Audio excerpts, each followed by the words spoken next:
November 1956. British paratroopers are landing in Egypt. London believes it still rules the waves. But in Washington, President Eisenhower doesn't mobilize the Navy. He simply picks up the phone. His threat is financial, not military. He tells London to withdraw, or the US will dump its sterling reserves and bankrupt the United Kingdom by morning. Britain retreats within hours. That was the moment the empire truly died. Not by the sword, but by the ledger. We often think the money in our pockets represents permanent power. It doesn't. It is a temporary privilege, a baton passed from one superpower to the next. And today, as the global debt clock ticks louder, we have to ask, is the baton already in the air? And whose hand is reaching out from the shadows to catch it? To understand where the dollar is going, we don't look at charts. We look at Amsterdam, 1609. This was not just a city of canals, it was the engine room of the first true global capital market. Before the Federal Reserve, there was the Whistle Bank, the Bank of Amsterdam. At its peak, the Dutch guilder was not just money, it was the operating system of global trade. If a merchant in India wanted to sell spices to a buyer in Norway, they didn't use rupees or krone. They settled in guilders. This demand created a unique privilege that modern Americans would recognize immediately: the exorbitant privilege. The mechanism of this dominance was built on two pillars: trust and gunboats. First, trust. The Bank of Amsterdam guaranteed that for every receipt issued there was metal in the vault. It was boring, reliable, and arguably the safest place on earth to park wealth. Second, the gunboats. The Dutch East India Company possessed a private navy that rivaled most nations. They protected the trade routes, ensuring that commerce flowed smoothly, as long as it flowed on their terms. This combination allowed the Dutch to levy an invisible tax on the world. By forcing global trade to clear through their banks, they skimmed a fraction off every transaction. They could borrow money cheaper than any king or emperor, because the world was desperate to lend to them. It seemed like a perpetual motion machine of wealth. But absolute financial power has a sedation effect. It makes a nation lazy. By the late 17th century, the Dutch elite made a fatal calculation. They realized it was easier to make money by moving capital than by manufacturing goods. Why build ships or weave cloth, which is hard, dirty work, when you can simply finance the neighbors who do it for you? This was the birth of financialization. You might know it as tulip mania, but the flowers were just a symptom. The real disease was the belief that an economy could grow indefinitely on speculation rather than production. The shipyards went quiet, the bankers got louder, the Dutch economy transformed from a factory into a casino. They stopped investing in the navy that protected their trade and started investing in foreign bonds. They lent money to their rivals, including England. They literally financed the rise of the power that would eventually replace them. It worked for a while. The standard of living in Amsterdam remained the highest in the world, even as their industrial base rotted away. They were living off the accumulated fat of the previous century. But history has a strict rule. You cannot lead the world if you rely on the world to make your shoes, your ships, and your weapons. When a superpower shifts its focus from creating value to merely extracting it, the end is not a matter of if, but when. The Dutch guilder didn't collapse overnight. It was a slow, comfortable decline into irrelevance. They traded their hegemony for a century of comfortable retirement. But the world doesn't allow two reserve currencies to coexist forever. As the Dutch factories closed, the English factories opened, and the ledger was preparing to turn the page. London, May 1945, the crowds are cheering. The Nazis are defeated. Winston Churchill is waving to the masses. It looks like a victory. But if you looked at the books in the British Treasury that same morning, you would see a different reality. In financial terms, winning a modern global war is indistinguishable from losing one. To understand this shift, we have to look at the balance sheet before the first shot was fired. In 1914, Great Britain was the world's banker. They owned the debt of half the planet. But 30 years and 2 world wars later, the banker was destitute. Britain had liquidated its foreign investments to buy bullets. They had mortgaged their future to pay for their survival. By 1945, the empire wasn't a superpower. It was the world's largest subprime borrower. And the creditor knocking at the door was their greatest ally, the United States.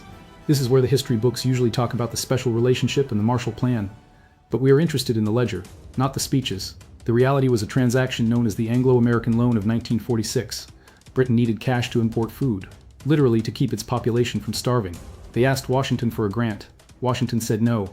Instead, they offered a line of credit, $4.34 billion. But money at this level always comes with conditions. The US didn't ask for land. They asked for the keys to the British economy. The condition was simple but devastating. Britain had to dismantle its imperial preference system. For a century, this system allowed Britain to trade with its colonies: Canada, Australia, India, without outside competition. It was a closed garden. The US loan demanded that Britain tear down the walls. They forced London to open these markets to American corporations. This wasn't aid. In corporate finance, we call this a hostile takeover. The United States essentially bought the market share of the British Empire for $4.34 billion. They used Britain's desperation to remove their only commercial rival from the board. Churchill called it solidarity. The financial forensic term is liquidation.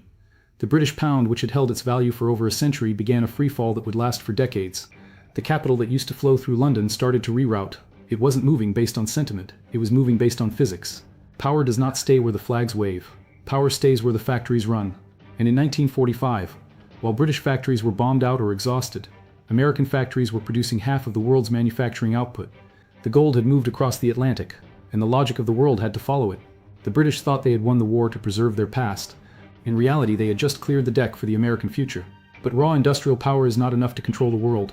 To truly rule, you don't just need to make the products, you need to control the table where the rules are written. And the Americans were about to build the most exclusive table in history. July 1944, while soldiers were still fighting on the beaches of Normandy, a different kind of war was being fought in a hotel ballroom in New Hampshire. 700 delegates from 44 nations gathered at the Mount Washington Hotel. The stated goal was to rebuild the global economy. The unstated goal was to decide who would own it. In the center of the room, there was a duel between two men. On one side was John Maynard Keynes, the legendary British economist. He represented the old world. He proposed a system that was logical, fair, and balanced. He wanted a neutral global currency called the Bancor, a unit of account that no single country could control. It was designed to prevent any one nation from dominating the others. On the other side was Harry Dexter White, a bureaucrat from the US Treasury. He didn't care about fairness. He cared about dominance. He rejected the Bancor. He wanted the system to be built entirely around the US dollar.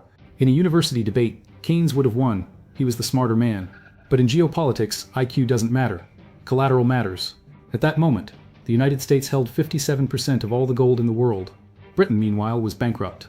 The negotiation was over before it began. Harry Dexter White essentially told the room, "We have the gold. You have the debt. Here are the rules." The system they signed into existence was elegant but absolute. The US dollar was pegged to gold at $35 an ounce. Every other currency on earth, the pound, the franc, the yen, was pegged to the dollar. This created a pyramid structure. Gold was at the top, locked in Fort Knox. The dollar was the only ticket to get that gold, and everyone else was at the bottom, needing dollars to survive. It was sold to the public as international cooperation. In reality, it was an imperial coronation. By signing the Bretton Woods Agreement, the world agreed to live inside a cage painted gold. They handed the keys to their economic sovereignty to the Federal Reserve.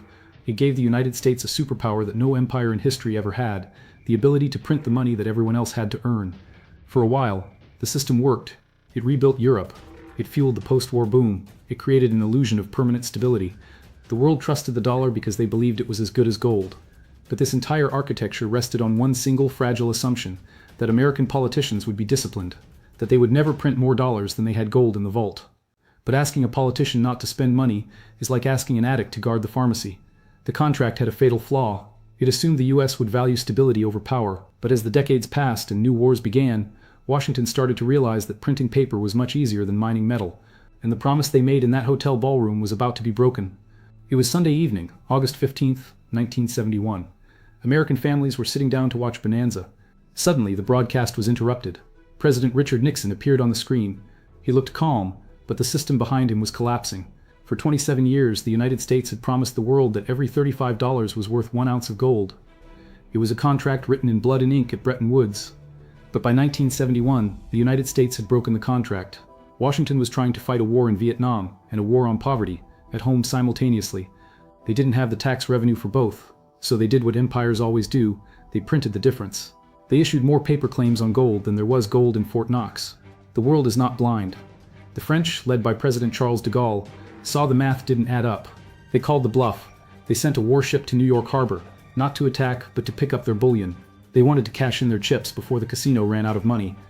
Other nations began to follow. Nixon had two choices. He could stop printing money and crash the US economy to save the gold standard. Or he could crash the gold standard to save his political career. At 9 p.m. he looked into the camera and uttered the most expensive lie in economic history.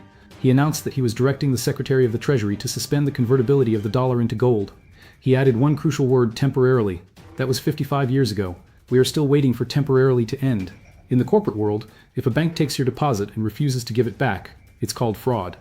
If a corporation refuses to honor its bond obligations, it's called bankruptcy. But when a superpower does it, history politely calls it the Nixon shock. Let's call it what it forensically was: the Great Default. Overnight, the dollar went from being a receipt for gold to being a fiat currency, backed by nothing but the full faith and credit of the United States government. The anchor was cut. The entire global economy was now floating on a sea of paper, with no coastline in sight. This was the moment money changed from a store of value into a store of faith. And faith is a slippery thing. Without gold to restrict them, politicians discovered they had a magic wand. They could print prosperity, or at least the illusion of it. But a currency cannot float on nothing forever. It needs gravity. It needs demand. Once the link to gold was severed, the dollar was in freefall. It needed a new reason to exist. It needed a new mechanism to force the world to hold it. When the golden anchor is cut, the ship of state needs a new anchor, something heavier, darker, and much more combustible. By 1974, the Nixon shock had nearly killed the patient. Without gold, the dollar was in freefall. Inflation in the US hit 12%. The world was losing faith. Washington needed a miracle. They needed a new reason for the world to hoard their currency. They found it in the desert. In a series of covert meetings, Secretary of State Henry Kissinger flew to Saudi Arabia. He didn't go there to discuss religion or culture. He went there to make a business offer to the House of Saud. The terms were never debated in Congress. They were whispered in palaces. The deal was the ultimate geopolitical quid pro quo. The United States offered absolute military protection. We guaranteed the security of the oil fields and the survival of the royal family against all enemies, foreign or domestic. We would sell them the most advanced fighter jets and build their military bases. In exchange, Saudi Arabia had to do two things. First, they agreed to price every single barrel of oil in US dollars. Not gold, not yen, only dollars. Second, and this was the genius part, they agreed to take those billions of dollars and recycle them back into buying US Treasury bonds. It was a masterstroke of alchemy. Overnight, oil became the new gold. Consider the mechanism. Every nation on Earth needs energy. France, Japan, Brazil, they all needed oil to survive. Under this new deal, to get that oil, they first had to get US dollars. This created a permanent, artificial demand for the greenback. If Germany wanted energy, they had to manufacture cars, sell them to America, earn dollars, and then use those dollars to pay the Saudis. The Saudis would then take those dollars and send them right back to Washington to buy government debt. It was a perfect closed loop. The United States could simply print money to buy oil. The rest of the world had to actually work, produce goods, and compete to obtain the dollars we printed for free. We exported our inflation, we imported their hard work. For 50 years, this system, the petrodollar, has been the engine of American hegemony. It allowed the US to run massive deficits without going bankrupt. It allowed Americans to consume more than they produced. It wasn't just a currency. It was a tribute system disguised as a market. The world accepted this arrangement because they had no choice, and because the US Navy kept the shipping lanes open. It was a fair price for stability.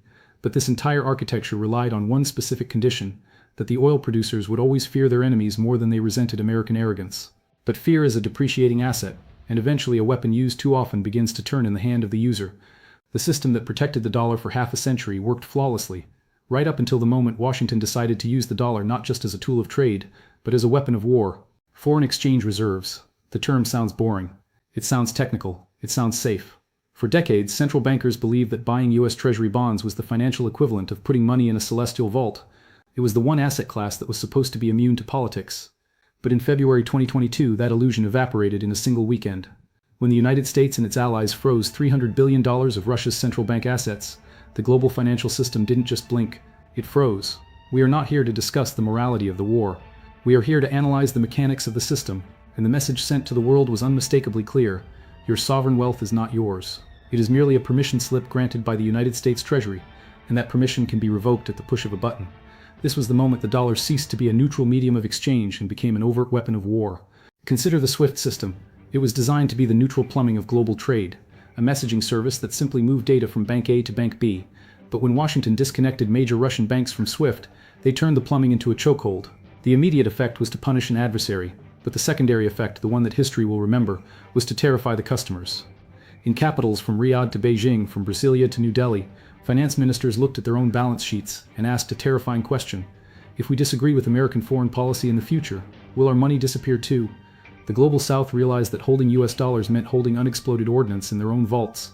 This destroyed the primary selling point of the dollar: neutrality. A reserve currency is like a global utility. It needs to be like the ocean, open to everyone, even your enemies. Once you start deciding who can sail and who cannot, it stops being an ocean and starts being a private lake. You cannot be both the global sheriff and the owner of the global casino, and expect the high rollers to trust that the roulette wheel isn't rigged. By weaponizing the financial rails, the West achieved a tactical victory, but suffered a strategic catastrophe. They forced their rivals, and even their neutral partners, to accelerate the search for an exit door. Before 2022, de-dollarization was a theoretical topic for academic papers. After 2022, it became a matter of national survival.